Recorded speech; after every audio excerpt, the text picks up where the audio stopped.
अरे एक है सरिया ते पढ़ाई लिखाई ना करबे मर्दे, दिन भर गांव के लोग फोन के संगे घूमत रहता रे। बाबूजी करेक्टर पर दाग मत लगाई, अभी देवघर जाइबे वरदान मांग के आई। ठीक है बा जो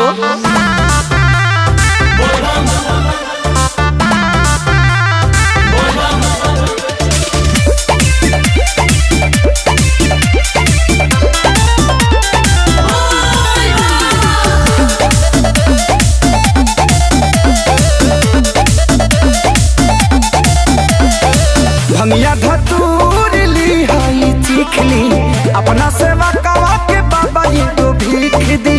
बाबा मजबूरी बुझना तो बाप बड़ा मारी।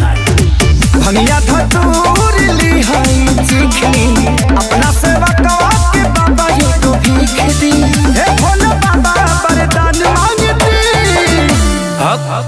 हम तुम्हारी तपस्या से प्रसन्न हैं, बताओ तुम्हें क्या चाहिए। 3 चीज, एगो नारी एगो गाड़ी नोट छापा का मशीन। एगो नारी एगो गाड़ी नोट छापा का मशीन। एगो नारी एगो गाड़ी नोट छापा का मशीन। ओम नमः पार्वती पते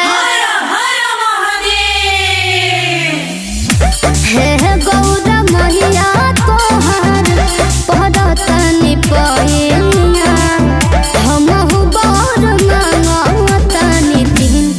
हम तुम्हारी तपस्या से प्रसन्न हुए बालिके, बताओ तुम्हें क्या चाहिए। सुन घर एगो घर एगो वाशिंग मशीन। बालिके ये वॉशिंग मशीन क्या होता है।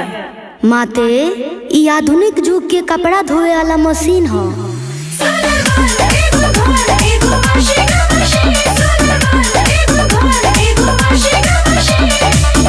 बाबा सब तो दे देनी, अभी सोचा तनी मलबा कहीं खपा दी। इतना कुछ मिलने के बाद क्या क्या करोगे भाव। सुनी बाबा, लेबे जात बानी हम तो महल होया करिया ये बाबा। चढ़े खातिर किनबे अबकी फॉर्च्यून रगड़िया ये बाबा। देनी लौटाई हम दुखवा के दी। बालक तुम लालची हो क्या।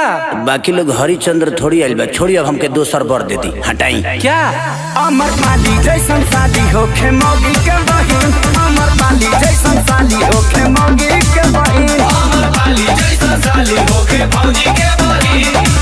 क्या गौरा माँ, इस पगले को महादेव सब कुछ दे दिए और आप हैं कि मेरे पे ध्यान नहीं दे रही हैं। बालिके तुम्हें सब कुछ मिलेगा, बताओ तो सही।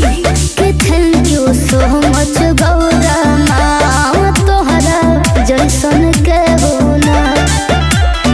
सच कहता नहीं तोहर गजबे बसी। माते बोलो। एक लड़के से बहुत प्यार करती हूँ, अगर आज्ञा हो तो वही मांग लूं।